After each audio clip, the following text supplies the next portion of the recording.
할렐루야. 자, 우리 살림 일교구 일지요. 애쓰셨습니다. 감사합니다. 날씨가 많이 시원해졌죠. 네. 이스라엘을 중심으로 한 하나님의 심판에 대한 메시지가 계속해서 이사야 23장까지 계속 됩니다. 오늘 보시면은 경고라 그렇게 되어 있습니다만은 경고라고 하는 말씀, prophecy, 예언이라고 하는 뜻입니다. 하나님께서 이사야라고 하는 하나님의 종을 통해서 그 나라의 미래에 대한 하나님의 예언의 말씀을 그들에게 주시고 있는데,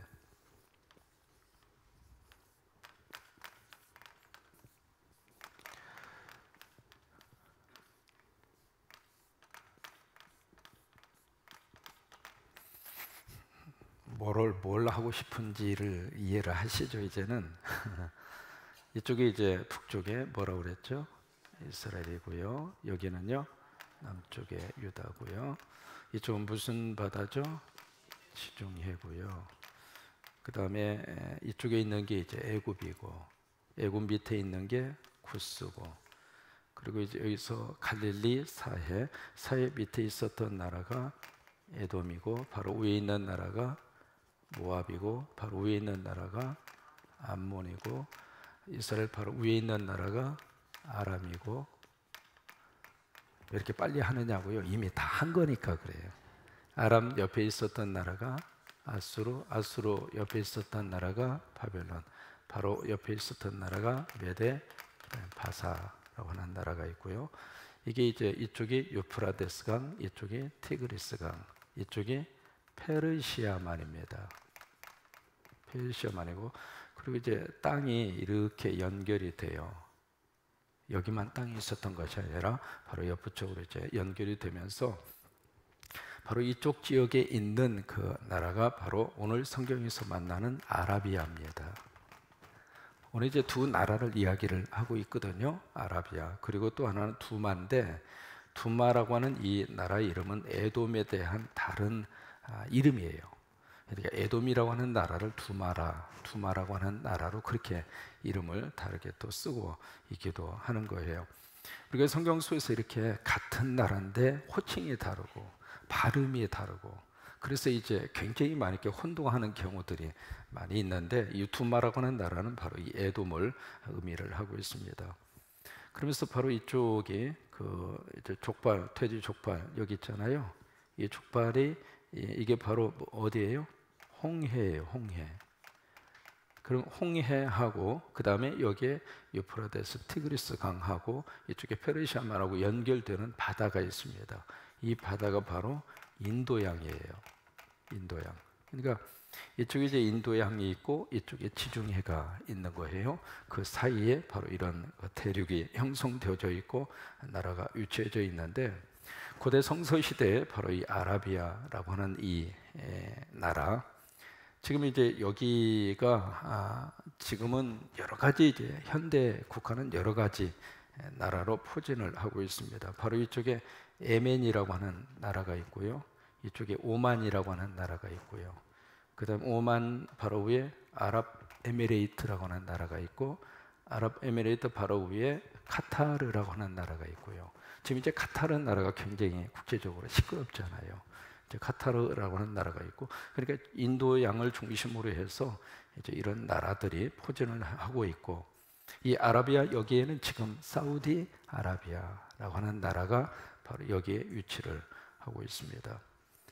지금은 이제 여러 나라 이렇게 구별이 되어 있습니다만은 이사야 고대 그 사회에서는 이 전체를 가리켜서 이제 아라비아라 그렇게 이제 부른 거예요. 그리고 이제 사우디아라비아 여기에 그 마호멧이라고 하는 이슬람의 창시자죠. 그 마호멧이 태어난 메디나가 전 세계 모든 그 이슬람권 회교도들이 반드시 살아생전에 가야 할 성지로, 그래서 거기에 메카, 메디나, 그리고 이제 또 한 군데가 있는 것이 예루살렘에 있는 성전산입니다. 그 세 군데는 적어도 회교도라면, 이슬람을 믿는 사람이라면 반드시 세 군데 성지를 가야 하는 그런 장소가 이 사우디아라비아 바로 여기에 이쪽 홍해 쪽에 위치해져 있습니다. 메카, 메디나가 이쪽에 위치해져 있는 그런 나라입니다. 지금 특별히 이 에돔에 대한 이 나라는 사해 밑에 위치해져 있거든요. 근데 이 에돔이라고 하는 나라는 누가 세웠느냐면 에서가 세웁니다. 이 에서는 그의 형제 이름이 누구죠? 야곱이에요. 한 어머니 뱃속에서 나왔어요. 그리고 이제 아버지가 같고요. 그런데 같은 형제임에도 불구하고 이 에서와 야곱은 계속 사이가 별로 안 좋아요. 계속. 물론 이제 중간에 한번 화해를 합니다. 그것이 창세기 33장입니다. 20년 만에 만났거든요. 만나서 막 얼싸안고 막 야곱이 그렇게 이야기하잖아요. 형님 얼굴을 보니까 하나님을 보는 거야. 세상에 그렇게 부풀리는 사람이 어디가 있습니까? 형님은 형님이지 무슨 하나님이에요. 근데 야곱이 이제 그렇게 막 끌어안고 막 눈물에 감격스러운 상봉식을 거기서 하는데 그 모습을 볼 때마다 우리 남북한의 이산 가족이 자꾸 오버랩이 돼요. 우리도 빨리 만났으면 좋겠다. 빨리 만났으면 좋겠다. 빨리 화해했으면 좋겠다. 남북한이 서로 화해했으면 좋겠다. 이제 그런 마음을 창세기 33장을 볼 때마다 그 생각이 머릿속에 떠나지를 않아요. 그래서 이제 20년 만에 화해를 하긴 했어요. 화해를 하긴 했지만 야곱은 야곱대로, 에서는 에서대로 각자 뿔뿔이 흩어지게 되는데 그 창세기 33장에서 에서가 여기 에돔의 세일산이라고 하는 그곳으로 갔다. 그렇게 33장에서 기록을 하는데 그 세일산에서 이제 자리를 잡고 만들어진 나라가 이 에돔이라고 하는 나라입니다. 역사적으로 보면은 이제 좋았던 시절도 있습니다만 거의 대부분 이 에돔하고 이스라엘의 관계는 계속 긴장 관계. 그런 긴장 관계 속에 있는데 하나님이 이제 결국 이 에돔을 이 바벨론 제국을 통해서 침략하게 멸망하게 될 것이다. 이제 그 이야기를 하고 있고 이 아라비아도 마찬가지입니다. 이 아라비아를 이야기하면서 여기에 드단 상사를 이야기합니다. 드단 상사 이게 뭐냐면 그 당시에 무역업을 하던 사람들이에요. 그래서 이제 노새나 말을 타고 사막, 대개 이제 이쪽이 다 사막입니다. 아라비아라고 하는 이 땅 자체가 거의 국토의 90% 이상이 사막으로 그렇게 구성이 되어져 있는데 바로 이쪽을 배경으로 해서 무역업을 하고 그리고 그것을 통해서 경제적인 활동을 했던 사람들을 가리켜서 오늘 성경에는 거기에 대상이라고 하는 말을 쓰고 있죠. 13절에 보시면 대단 대상들이요 그렇게 표현을 하고 있잖아요. 근데 여기 아라비아에 대해서 말씀을 하시면서 바로 그 무역업을 해서 돈을 벌던 그들이 13절에 보시면 수풀에서 유숙하리라. 이게 무슨 얘기냐면 전쟁이 난 거예요. 전쟁이 나서 더 이상 이렇게 편안한 삶을 살지를 못하고 수풀 속에 들어가서 숨어 지내야 할 정도로 이제 그런 하나의 전쟁의 상황, 그것을 이제 13절에서 이야기를 하고 있고 16절에 보시면은 게달의 영광이 다 쇠멸하리다. 이 게달은 원래 이스마엘의 둘째 아들 이름이 게달이에요.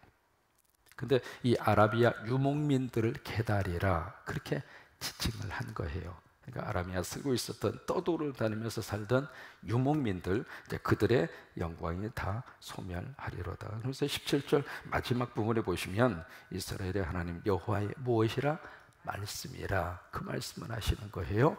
결국 바로 보면 이 에돔도 그러고 아라비아도 그러고 하나님의 말씀대로 하나님의 심판을 받을 것이다 그 말이에요.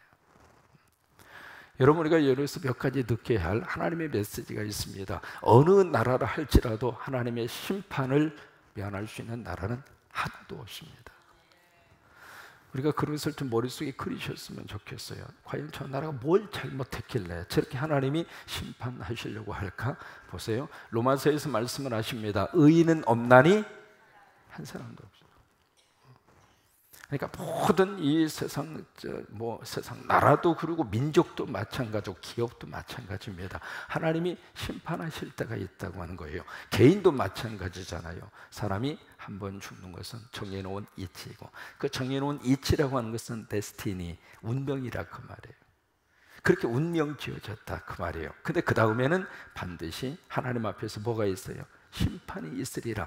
개인도 그러지만은 정부도 그러고 기업도 그러고 국가도 그러고 가정도 그러고, 이것을 우리들이 잊어버리면 안 돼요. 이것을 꼭 기억하고 살아야 돼요. 그래요. 결국 여기 이제 이스라엘도 하나님의 심판, 유다도 하나님의 심판, 모압도, 암몬도, 아람도, 애굽도, 구스도, 그 다음에 두마, 그 다음에 아라비아도, 나중에 아수로, 더 나아가서 바벨론까지 모두가 다 하나님의 심판의 대상이라고 하는 것을 말씀을 하시고 있습니다. 그러면 이 에돔이라고 하는 나라는 왜 하나님의 심판을 받을 수밖에 없을까? 이 에돔의 이 심판에 대한 내용만 가지고 딱 등장한 성경이 있습니다. 그것이 바로 오바댜라고 하는 성경이에요. 오바댜. 이 오바댜라고 하는 성경은 한 장밖에 없습니다. 구약에 나오는 39권 가운데 가장 짧은 성경, 딱 한 장. 절수로 말하면 21절. 그 딱 하나예요. 그런데 오바댜라고 하는 성경이 취급하는 주제가 바로 뭐냐면 이 에돔의 멸망입니다. 에돔은 멸망할 것이다, 망할 것이다. 이제 그 주제 하나만 가지고 오바댜라고 하는 성경이 등장을 합니다. 그럼 에돔이 왜 하나님의 이런 심판을 받을 수밖에 없었는가? 여러 가지 많은 이유가 있습니다만은 이 에돔은 특별히 하나님 앞에서 가장 많이 등장하는 단어가 뭐냐면 이 교만이라는 단어예요. 왜냐하면 이 에돔이라고 하는 지역 자체가 이게 아주 요충지에 위치해져 있는 나라거든요. 이 에돔을 통해서 위로 가야 되고 에돔을 통해서 밑으로 들어야 돼요. 그래서 이스라엘 백성들이 애굽에서 나와서 광야 생활을 하다가 하나님이 이제 다시 젖과 꿀이는 가나안 땅으로 가라 해서 이제 이동을 하는데, 이동을 할 때 이 에돔을 통과할 수밖에 없었는데, 그때 에돔 사람들한테 우리가 좀 갈 수 있도록 해달라 그랬을 때 이 에돔 사람들이 일시에 거절을 해요. 그러니까 요충지에 있으면서 그러다 보니까 지역적으로 이 에돔 사람들은 뭔가 이렇게 부를 축적할 수 있는 그런 하나의 지리적인 여건을 가지고 있었던 나라가 에돔이에요. 또 하나는 이 에돔이라는 나라는 천하의 요새입니다. 난공불락이에요. 에돔의 수도가 어디였느냐면 페트라예요. 페트라. 좀 들어보셨나요? 페트라. 에돔의 수도가 페트라라고 하는 곳인데, 페트라. 한번 해보실까요? 페트라. 지금도 이제 여러분 성지순례 가시면 이 요르단에 들어가셔서 페트라, 전 세계적으로 유명한 곳이잖아요. 그 좁은 그 절벽 사이로 해서 거기다가 성을 건축을 하고 거기에 돌멩이를 파서 거기다가 건축물을 거기다 만들어 놓고, 이게 천하의 요새예요. 누구도 이것을 넘볼 수가 없고 누구도 이것을 침략해서 문을 뚫을 수가 없는 거예요. 이제 그런 속에서 딱 들어가서 둥지 뚫고 살고 있으니까 이게 한없이 배우는 게 없는 거예요. 왜? 이 정도면 누구도 우리 건들 수 없다 그거죠.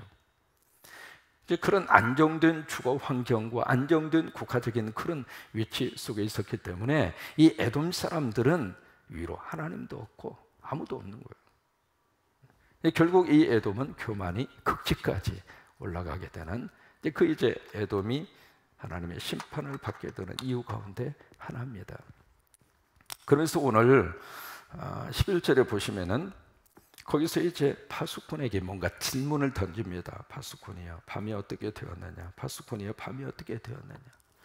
여기 파수꾼은 누구냐면 선지자를 말을 하고 있는 거예요. 지금으로 말하면 교회가 이 시대의 파수꾼입니다. 예수 믿는 사람이 이 시대의 파수꾼입니다. 여러분, 파수꾼은 깨어 있어야 돼요? 잠들어 있어야 돼요? 깨어 있어야 돼요. 파수꾼이 졸고 있으면 안 돼요. 파수꾼은 깨어서 이 급박한 상황이 어떻게 돌아가는지를 감시, 감찰해야 되고, 그것을 또 자신만 깨어 있는 것이 아니라 위급한 상황이 밀려왔을 때 파수꾼은 그걸 알려야 된단 말이에요. 그게 파수꾼의 사명이에요. 여러분, 나라가 힘들수록 파수꾼이 깨어 있어야 그 나라의 미래가 있습니다. 지금 이 시대의 파수꾼은 교회예요. 이 시대의 파수꾼은 예수 믿는 사람들이에요. 깨어서 하나님 앞에 기도하고, 왜? 우리 민족이 그렇게 지금 안정된 그런 국제 질서 속에 있는 게 아니잖아요. 하나님께서 도와주셔야 되고, 하나님이 역사하셔야 되고, 하나님이 붙들어 주셔야 되고. 그러니까 지금까지 참 감사한 게 6.25 사변 이후로 60년 동안 전쟁이 없도록 이 나라를 하나님께서 지켜주셨잖아요. 위기 상황은 과거나 지금이나 미래나 똑같이 있어요. 사람이 사는 곳에 위기 상황이 왜 없겠어요? 다 있는 거죠. 다만 하나님이 도와주시면 위기가 지나가게 되고, 하나님이 도와주시면 죽음의 사자도 지나가게 되고, 그래서 그 역할을 누가 해야 하는가? 교회가 해야 되고, 성도가 해야 되고, 그 어느 때보다도 지금 우리는 깨어서 기도해야 돼요. 언제 기도할까? 새벽에 나와서 기도하는 거예요. 그래서 난 이렇게 나온 여러분들 보면 업어주고 싶어. 얼마나 감사해요. 새벽에 한 사람이 나와서 하나님 앞에 엎드리는 파수꾼 한 사람이 한 민족을 지킬 수 있을 정도로 하나님이 그들을 쓰신다 이 말이에요. 나 한 사람이 깨어서 기도하면, 나 하나 빠져도 괜찮지, 그거 아니에요. 나 한 사람이라도 나가서 이 민족을 위하여 함께 기도하고, 왜? 그것이 앞으로 우리 자녀들에게 물려줄 수 있는 너무 귀한 축복의 유산을 그때 그게 물려주는 거잖아요. 그래서 여기 파수꾼에게 물어요. 밤이 어떻게 됐습니까? 이 밤이 어떻게 될 것 같습니까? 지금 우리의 상황이 이런 상황인데 앞으로 어떻게 역사가 전개가 될 것 같습니까? 지금 우리가 위급한 상황인데 이 밤이 언제쯤 끝날 것 같습니까? 언제쯤 이 상황이 큰 종료가 될 것 같습니까? 그렇게 묻는 거예요. 왜? 세상에서는 물어봤자 답이 없으니까 그 질문을 교회에 가지고 와서 질문하는 거거든. 질문을 던지는 거예요. 예수 믿는 사람에게, 주회종에게 던지는 거예요. 이 시대가 어떻게 될 것 같습니까? 과연 이 위급한 이 상황이 언제쯤 가서 끝이 날 것 같습니까? 그렇게 묻는 거예요. 근데 그 물음에 대해서 어떻게 지금 답변을 하고 있는가? 11절에 보시면 파수꾼이 이르되 아침이 오나니 밤도 오리라. 내가 물으려거든 물으라, 너희는 돌아올지니라 하더라. 기가 막힌 답변을 합니다. 뭐예요? 지금 밤이라고 하는 상황 속에 우리들이 살고 있지만은 아침이 온다 이 말이에요. 이게 바로 뭐냐면 교회가 시대를 향하여 믿음 안에서 외쳐야 될 메시지가 바로 뭐냐면 희망입니다. 희망이 메시지. 칠흑 같은 어두움이 들어와서 그 속에서 내일에 대한 희망이 없으면 우리는 신세 타령하다가 끝나요. 다 누구 탓 세상에 이 탓 저 탓 하다가 하도 탓할 데가 없으니까 이제는 하나님까지 탓을 하는 거예요. 그러니까 어둠이라고 하는 이 상황 자체가 우리를 그렇게 몰고 갈 수 있는 가능성이 참 많이 있거든요. 그러다 보니까 신세 타령하다가 보면은 어떻게 생각하느냐면 다 이거 팔자소관이라고. 여러분 왜 팔자라는 말이 나왔는 줄 아세요? 팔자소관. 왜 팔자소관 그 말이 나왔어요? 운명론에서 이 팔자소관은 굉장히 중요한 의미를 가지고 있습니다. 1부터 시작해서 이제 1, 2, 3, 4 쭉 해서 9, 10까지 있어요. 8도 있고. 근데 이 숫자를 보면은 다른 숫자들은 조금만 이렇게 더하거나 빼거나 그러면 숫자가 바꿔집니다. 1이라고 하는 숫자는 살짝 더하면 뭐가 돼요? 2가 되고. 1, 2라고 하는 숫자는 여러 가지로 바꿀 수 있어요. 하나만 그으면 7이 되고. 그러거든요. 2라고 하는 숫자도 살짝 이렇게 틀면 8이 돼요. 3이라고 하는 숫자도 살짝 하면 9가 되고, 하나 더 그으면 8이 되고. 이런 식으로 이제 모든 숫자들이 바꿀 수 있어요. 근데 딱 바꿀 수 없는 숫자 딱 하나가 있습니다. 뭐냐면 8이에요, 8. 아, 이 8이라고 하는 숫자는 어떻게 바꿀 수가 없습니다. 그래서 팔자소관이라고 하는 것은 타고난 운명 어떻게 바꿔지지가 않는다 그 말이에요. 그게 팔자소관이에요. 그러니까 우리가 팔자소관으로 신세를 타령하기 시작하면 거기서 우리들이 얻어낼 수 있는 것은 절망밖에 없어요. 왜? 아무리 내가 용트름을 하더라도 내 삶의 자리 바꿔지지도 않고, 그래 나는 이 신세 이렇게 살다가 인생 끝날 모양이다. 그 생각, 그러니까 어떤 숙명론에, 어떤 운명론의 틀에 딱 갇혀서 그 속에서 우울하게 살 수밖에 없다 이 말이에요. 근데 하나님은 그렇게 말씀하지 않아요. 어떤 팔자를 할지라도 예수 믿으면 우리 운명을 바꿔주신다 이 말이에요. 아멘. 누구든지 그리스도 안에 있으면 새로운 뭐예요? 새로운 뭐예요? New creation. 무슨 얘기냐면 갖다 페인트 칠해서 새롭게 만든다 그 말이 아니에요. 완전히 새로 창조한다 그 말이에요. 전혀 다른 하나님의 사람으로 하나님이 우리를 창조해 주신다 그 말이에요. 그래서 새로운 피조물이라고 하는 말씀을 그래서 쓴 거예요. 점쟁이 이렇게 보니까 아휴, 저 사람 운명 자체가 보통 꼬인 게 아니야. 아휴, 조금 만나다 헤어질 그런 팔자, 자식은 낳아도 속색일 팔자, 돈은 벌어도 뒤로 나갈 팔자, 무슨 놈의 팔자가 더득더득. 근데 이렇게 그 팔자를 타고 났으면 그렇게 비참하게 살아야 되는데 세상에 가까이 지켜보니까 세상에 잘 먹고 잘 사는 거예요. 얼굴은 항상 그냥 웃음이 떠나지를 않고, 말을 하더라도 말 속에 그 사람의 미래 운명이 담겨 있잖아요. 말을 할 때 해도 아주 그냥 긍정적으로 이야기하고 희망적으로 이야기하고, 그리고 이제 보니까 사는 것도 괜찮게 살고, 그래서 희한하다. 참 내가 봤을 때 이 무당 전문가 입장으로 봤을 때 저 팔자를 타고 났으면은 그냥 우울하게 살고 비참하게 살아야 되는데 어떻게 저 사람이 저렇게 사나 싶어가지고 도대체 어떤 환경에서 사나 싶어서 뒤로 졸려 들어가 보니까 세상에 큰 집으로 쏙 들어가더래요. 세상 이런 데서 이분이 사나 싶어서 그 집의 대문을 딱 보니까 군산 성광교회 교패가 딱 붙어 있는 거예요. 세상에 바로 이것 때문에 이 사람의 팔자가 바뀌었구나. 아멘. 그게 예수 믿는 하나님의 거룩한 축복이란 말이에요. 오늘 이 선지자가 칠흑 같은 그 밤 속에서 절망하고 낙심하면서 묻는 거예요. 우리 인생 어떻게 될 것입니까? 그래? 인생 어떻게 돼? 밤이 있으면 아침 오지 뭐. 기죽지 말어. 언젠가 아침이 오리라 이 말이에요. 계속해서 내 인생이 밤으로 끝날 것이 아니라 하나님이 역사하시고 하나님이 함께 하시기 때문에 내 인생에 아침 온다 이거야. 왜 이리요? 그냥 어깨 펴고 힘있게 살자 그 말이에요. 아멘.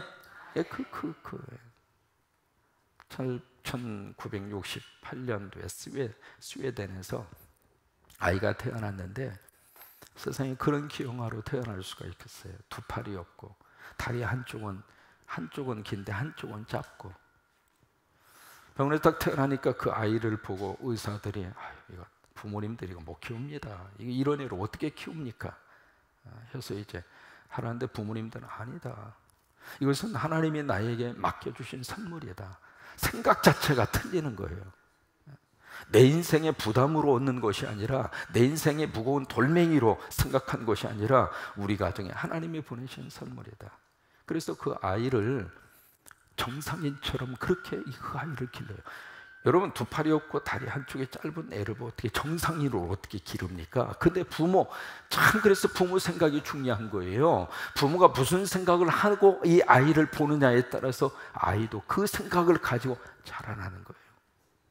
아이도 어렸을 때부터 나 조금 다른 것뿐이야. 나 비정상이야. 나 정상이야. 아이도 그 생각을 가니까 사람이 당당한 거죠. 그래서 그 몸으로 못하는 게 없을 정도. 바느질도 하고 운전도 하고 그걸로 수영도 하고. 수영을 해서 이 사람이 장애인 올림픽에 나가서 수영대회에서 4번 금메달을 따요. 좀 놀라셔요. 정상인으로. 누구냐면 레나 마리아라고 하는 사람. 천상의 목소리를 가졌다고 하는 레나 마리아라고 하는 그 사람이.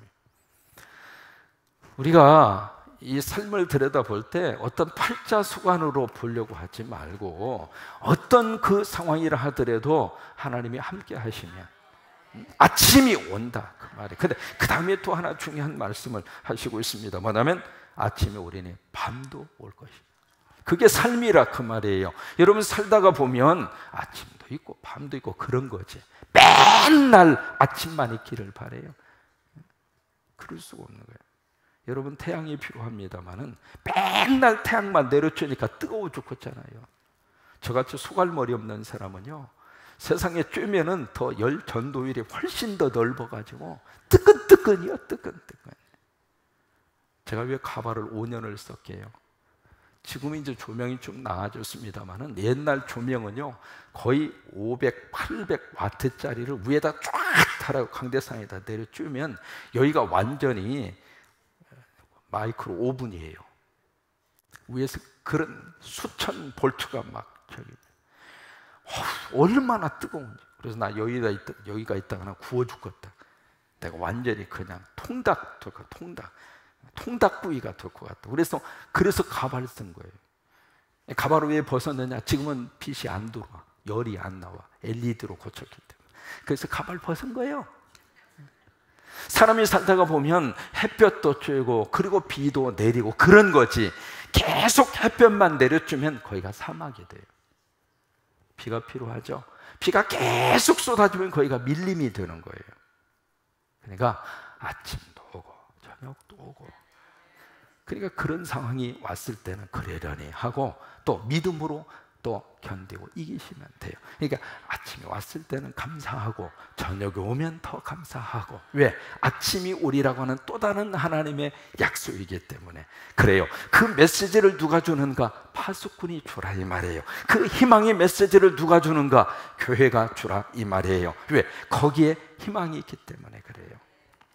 이 새벽에 이런 은혜가 여러분 속에 넘치기를 주의 이름으로 축원합니다. 새벽에 이렇게 이사야 여행하니까 재미있죠?